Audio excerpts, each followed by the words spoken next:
بمدينة هذا بريطانيا الجيران بدأوا يشكون ببيت معزول. صار لهم سنين يشوفون رجال يطلع ويطوف، بس أبد ما يشوفون أطفاله، رغم أنهم مرات يلمحون أن أكو أطفال عايشة بهذا البيت، وأيضا أكو مرة، لكن ما حد كان يطلع من عندهم. الجيران لاحظوا أنه صار 20 سنة اللي يطلع من هذا البيت بس رجال كبير، ويطلع مرة واحدة بالأسبوع أو مرتين، وإلا الشغلات الضرورية مثل يروح يجيب أكل أو يطب على صيدلية يشتري أدوية. لكن الجيران ما اهتموا ولا عاروا أهمية للموضوع، قالوا خاف هذا الرجال يحب أن ينعزل، خصوصا أن بالغرب أكثر العوائل ما حد إله شغلة بالثاني، وما اهتموا الجيران. وبدت تمر السنين سنة بعد سنة بعد سنة لحد 20 سنة. وبيوم من الأيام وصل اتصال غريب المركز الشرطة بهاي الولاية بريطانيا، وقال لهم إن أكو بيت معزول صار له 20 سنة، أكو بيت طفلين ومرة نشوفهم، لكن أبدا ما يطلعون، اللي يطلع من عندهم بس رجال كبير. الشرطة قلقوا وخافوا واعتقدوا إن هذا اتجار بالبشر، أو إن هذا الشخص هو خاطف هؤلاء العائلة ومحتجزهم، لذلك اتحركوا على وجه السرعة وتوجهوا لهذا البيت، وبدأوا يدقون الباب بحذر. دقوا مرة، مرتين، ثلاثة، ما حد رضى يفتح لهم الباب، لحد ما قرروا أن يكسرون الباب. وقبل ما يكسرون الباب بلحظات يدة الباب انفتحت وطلع من عندها رجال. الرجال كان رجال تقريبا يطلع عمره بال55-60 سنة، وعلي ملامح تعب. فقالوا تفضلوا، فقالوا له الشرطة احنا لازم نفتش البيت، وصل لنا بلاغ ان بالبيت اكو محتجزين. الرجال قال لهم هذول عائلتي وانا ساكن هنا، ماكو اي محتجز، هذا بلاغ كاذب. الشرطة اصرت ان تدخل البيت، وهنا كانت المفاجأة. الشرطة من دخلت البيت بالفعل لقوا امرأة ولقوا اطفال ما يعرفون أي شيء عن العالم الخارجي، خصوصا الأطفال الاثنين. وهنا الرجال دنق راسه وقال جملة واحدة جمدت الدم بعروق الضباط، قال لهم تدون تعرفون أنا منو؟ أنا ميت صار لي 20 سنة.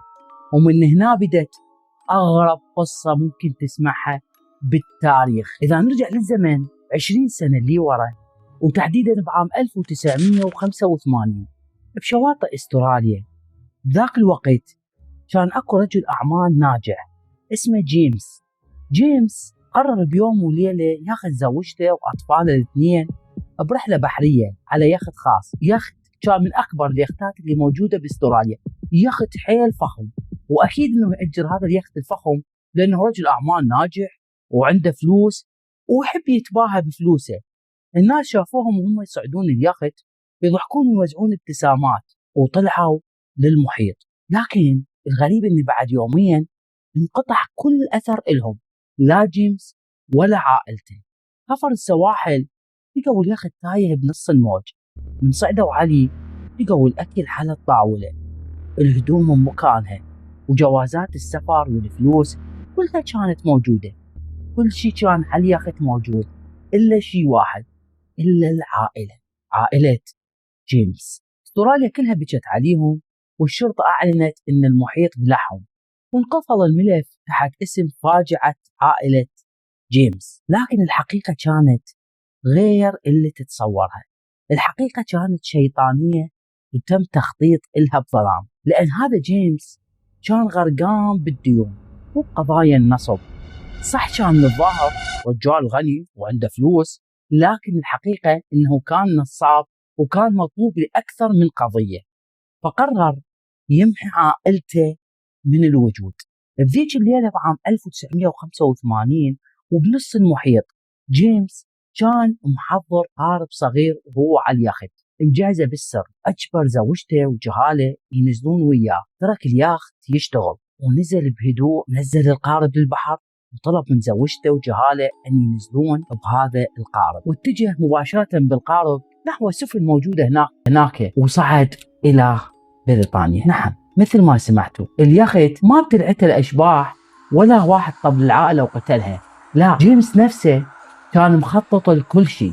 قبل 20 سنة. جيمس من شرد بريطانيا، وأكيد إن باستراليا سقطت كل التهم للنصب والاحتيال، لأن اعتبروه مفقود هو وعائلته، أو بالأحرى اعتبروهم ميتين. جيمس من وصل لبريطانيا أجر بيت صغير وحجز عائلته لمدة 20 سنة، حبس زوجته واثنين أطفاله حتى ما ينكشف الأمر، وحتى ما يدخل هو للسجن قرر يسجن كل عائلته. الأطفال كبروا وهم ما يعرفون شكل الشارع، ولا عندهم أصدقاء، ولا دخلوا المدرسة. كبروا وهم يعتقدون أن العالم الخارجي هو عدوهم الأول، بينما العدو الحقيقي لهم واللي دمر حياتهم هو أبوهم اللي كان ساجنهم بس حتى لا يدخل للسجن بسبب قضايا الفساد اللي سواها. انكشف جيمس ببريطانيا بسبب شك الجيران، وخصوصا ان الرجل اللي اتصل على الشرطة بذاك اليوم وحينما التقوا به قال لهم انا شكيت بالامر، لان ما معقولة 20 سنة طفل ما يروح للمدرسة، فحبيت ان ابلغ الشرطة عن هذا الموضوع. تخيل 20 سنة ضاعت من عمر اطفال بسبب كذبة. ابوهم اللي عاش وياهم كان يقول لهم ان البشر البرة مو زينين، وفقط تطلعون راح يقتلوكم، وكان مخوف جهالة الى درجة كبيرة انهم يخافون يطلعون. لذلك الشرطة بعد اعتقال جيمس اخذت ابنائه الاثنين الى مصحات نفسية حتى تعديل سلوكهم داخليا، ويقولوا لهم ان البشر الخارجي مو مؤذي بقدر ما كان مؤذي ابوكم اللي حبسكم. اما زوجة جيمس فانها عاشت حياتها مع ابنائها ورجعت حياتها طبيعية، لان الظاهر هي ايضا كانت مجبورة ان تعيش ويا اطفالها. مرات العدو الحقيقي مو العالم الخارجي، العدو الحقيقي مرات ممكن تلقاه شخص بعائلتك اللي تعيش وياها، فافضل شيء هي ان تبتعد من عنده وتقرر ان تعيش حياتك منفرد ومنعزل عنه. اذا عجبتكم القصة لا تنسون ولا تبخلون علينا بالضغط على علامة اللايك والاشتراك.